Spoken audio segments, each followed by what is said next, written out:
Hi, Chris. How you doing? I'm good. How are you, Rachel? What's going on? I'm doing great. To start, I want to talk to you about genre because you've been in a lot of comedies. You've been in sci-fi, I would call it. But with this, I love a heist movie, story, whatever it is.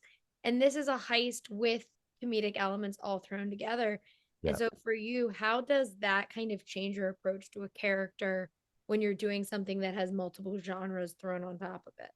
that's a great question. It's funny, and this is the truth. When I first got the project, when I first read the script, I didn't read it as a comedy at all. As absurd as some of the things that were happening, Mhm. um, it didn't strike me as a comedy. It wasn't written with that sort of comedic rhythm, like set up, set up, set up, joke, boom. You know what I mean? It just felt like these desperate people in an absurd situation doing what they felt like they had to do. Now, as we started filming it, and as I read more and more of the scripts, I recognized that is definitely a comedic overtone in there. But I think the only thing that really informed the character was how important all of this was. You Mhm. know, for Mike, it's life and death. He's got this facade of he's got it all together and he's smooth and he's a great operator and he works for the mob and he's got it all. But the truth of the matter is that he's hanging on by a thread emotionally, financially, even in terms of his mortality. I mean, this guy's at any minute going to be offed by the people back in Boston. So for me, it was really just a matter of the truth and the uh, inherent vulnerability that's tied to that. But I love how Ed and Brian, the writers of the show, were able to bring together, as you say, so many different genres and in this odd sort of bent cornucopia, fuse them together in a show that I think is quite unique and entertaining. Yeah, and so I am a huge fan of the movie I, Tonya. And Oh, yeah, so love that there was a Nancy Kerrigan reference. totally, It totally. also fits within that tone where you're like, yeah, I don't know that I should be laughing at the things that they're planning on doing or doing to people, but I am laughing at the situation that is unfolding before me. But like, you also get to get hunted down by Jamie Lee Curtis, which I think is a dream in itself. When you have someone like her, which she is one of the funniest actresses out there, how do you kind of navigate like your view of the show with someone doing kind of not a caricature, but a more lively character within that universe? First of all, the I, Tanya analog is really great. It's one that a lot of people haven't ascribed to the show. We often hear Fargo, we hear The Bear, but I, Tanya is actually a really great analog, a cinematic analog for our show. Yeah. Um, Look, I am such a massive Jamie Lee Curtis fan, and from so many different things. But A Fish Called Wanda for me was like that movie changed my life. Her interaction with Kevin Kline in that movie to me was it's what made me want to do work on screen. And I referenced that movie over the past several decades in so many different performances that I've done. Um, she can do no wrong, and then you meet her and you realize, oh, she actually can do no wrong. So she took a big swing with her character, appropriately so, because she's able to land it realistically. I mean, in a lesser performer, it would be a hat on a hat, but not with her. There's something terrifying about her, and when she showed up and posed that threat to my character, uh, it was great. Such a new type of energy infusion for me. After having worked with Margot and Guillaume for so many weeks, Jamie Lee's energy is as this character was erratic and it was dangerous and and lethal.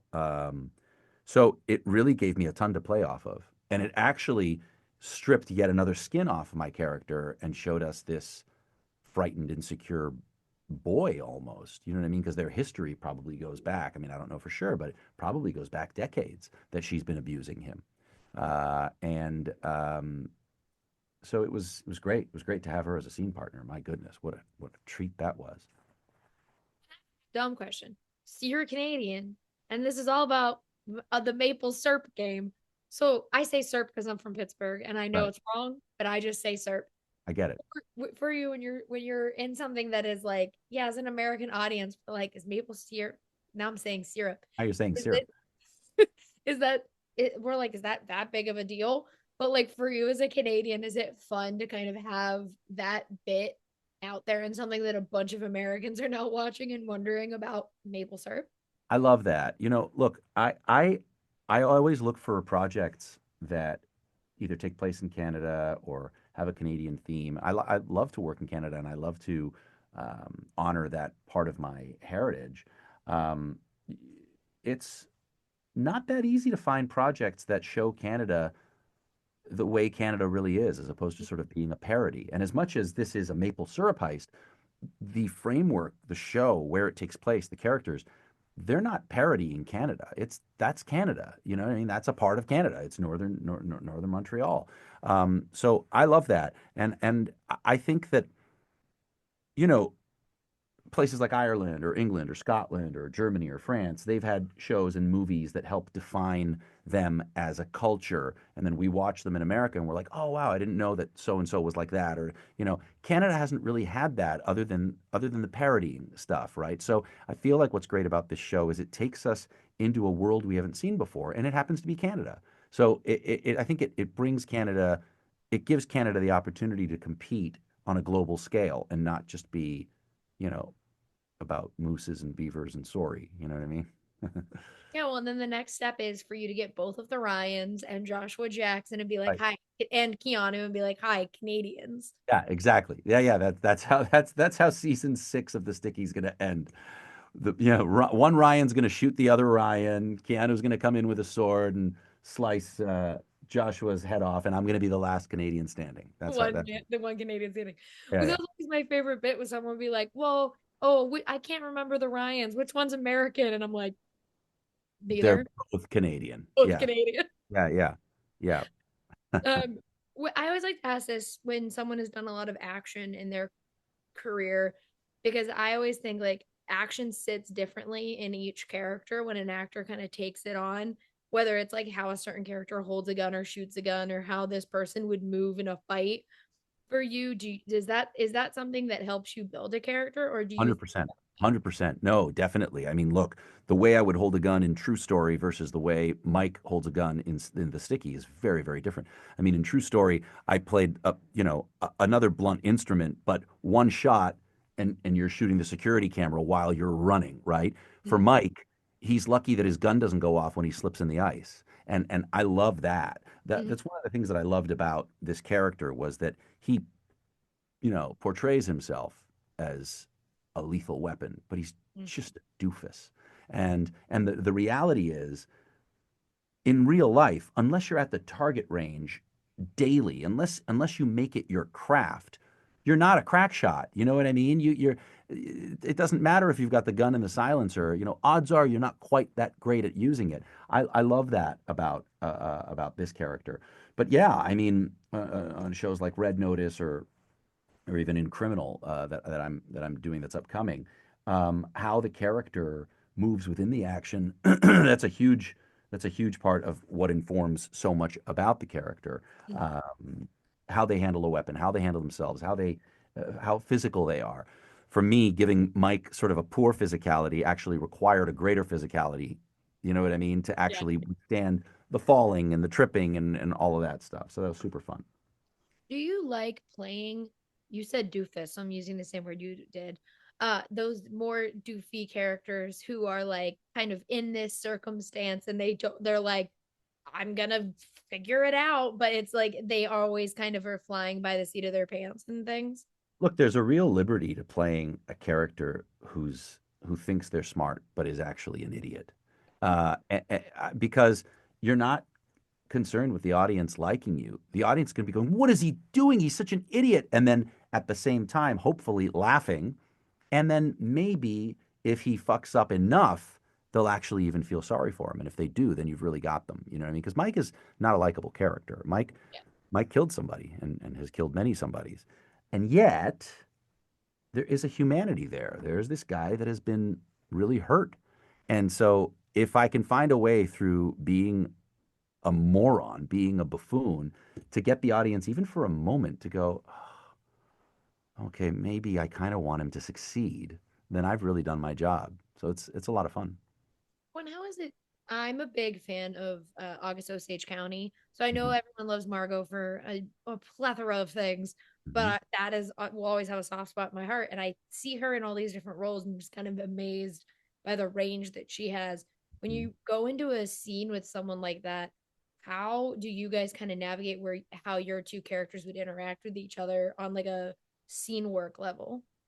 Margot's a pro, and she is a working actor for decades and decades. So she understands that as long as she's done her work and I've done my work when we show up on set, it doesn't matter if we speak different languages in terms of how we get there.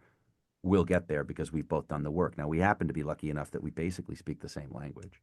When we show up, we've done all the work. There's no issue in trying to remember the lines or the motivation of what this is. We've read the stuff ad nauseum, and so we're just ready to play. We look at where the director hopes to set the scene, which is usually very different than even what's written in the script. We look at where the camera is, and then we sort of in rehearsal we find our beats. And what was great was, Margot knew when a beat was important to her, and in the way that she approached it, it let me know that the beat was important to her. So I gave her her space, and vice versa. If she felt like there was something that was important to the character, she would give me my space. There was a real dance, and our chemistry was instant. And I don't know that we could have planned for it because I've worked with people of similar pedigree, and there's a friction there because the work ethic is different. But the professional way is to get through it and get a performance that works, and that's fine. Uh, in this instance, we got a performance that worked, but we also really loved doing it together. Yeah, and we talked about how Mike would hold a gun and how that differs and all that kind of stuff. But are you the kind of actor who like does the breakdown of like, well, here is a soundtrack that this guy would listen to? Or are you more based on like, well, let me just put the costume on and see how I feel within the costume? I mean, I've never really, yeah, that's an interesting question. It really varies from job to job, I think. I think I had such a piece playing Mike going into it. Um, I don't often in my career have a lot of prep time before a job. Usually it's like you go on the meeting, you find out they want you, the thing shoots next week, and you're off and running. You know what I mean? It's rare that it's like, oh, we read the thing, got to meet with Margot, got to hang out, figure it all out, and then months go by and then you get together and you have a couple of weeks prep and then you start shooting. You know what I mean? So there was so much of a lead time. There were several months of lead time before I had to shoot the role that I was so relaxed into just knowing that I knew exactly who Mike was going to be. And part of that knowledge was that I didn't know what Guillaume was going to give me and I didn't know what Margot was going to give me. But I knew that I knew Mike enough that I would react as Mike. So in this instance, there wasn't much soundtracking going on. I was very involved, and I am always in the wardrobe.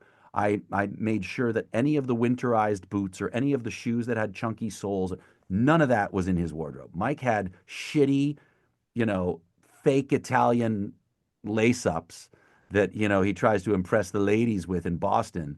He wasn't planning on being in snowy country longer than just collecting the money and leaving. So his shoes needed to be wet and shitty for traction. His jacket needed to be, maybe it's like an overcoat, but a thin, shitty jacket that's like, imitation cashmere. Like I wanted to make sure that there was at a first glance, oh, is this guy someone? And then when you look a little closer, you're like, oh my God, this guy's no one. Like he's a loser. Look at his stupid shoes and his dumb jacket. He's freezing. And so that then when we see him in his red puffy coat, it's like the only thing he could find in northern Quebec because he was so cold. So, those things definitely inform the character. Because it's almost the opposite of like in the movie Inside Llewyn Davis when like Llewyn Davis has a very thin coat on because he's poor. It's just that this guy is just bad at planning. That's right. He Like, wasn't exactly, exactly. I'm just miserable. I like Mike being our window into the misery of being, unprepared for the elements. And I just love that the elements are this silent character that conspired to destroy him. yeah. Well, for my last question, I do want to ask with a show like this, I always like, you know, going into a show and not knowing what to expect. Half of the time when I do interviews, I'm like, I had no idea what I was getting myself into when I agreed to do interviews. I just said I was going to watch the show. Right. So when people come up to you with a show like this, because it has started airing or whenever your friends see it, what for you has been the most surprising thing that you've either seen someone's response or heard someone say to you about the sticky so far? You know, uh, I've really been surprised by how that people are engrossed by the story beyond the beyond the humor and beyond the madcap sort of absurd element. Uh, People have been talking to me about how what a full world has been created there in six short 23-minute episodes. That's the thing that's been very gratifying. People are like, oh my God, like the amount of content, the amount of story, the amount of character arc, particularly for my character, where he starts versus where he ends in season one. It's been really neat to have people go, oh my God, I can't, because I thought you were this and then you're this. And I couldn't believe how didn't expect it to be as funny as it was. And then you get so emotional. And so I think it was really gratifying for me to have people recognize the, uh, just the layers of performance opportunity that were in there and that those paid off. Yeah. Well, thank you so much for talking with me today. I really appreciate it. You are one of those actors who, whenever you show up, me and my roommate are just like, hey, he's here because we love seeing you and stuff. So Good. I can't wait for everyone who hasn't watched The Sticky yet to watch it. And thank you so much for talking with me today. Yeah, thanks for taking the time. And I'm glad that you guys like when I show up. Hopefully I'll keep showing up. Just you got to keep showing up for my Yes. apartment. That's it. I'm in. This is great. Thanks for taking the time.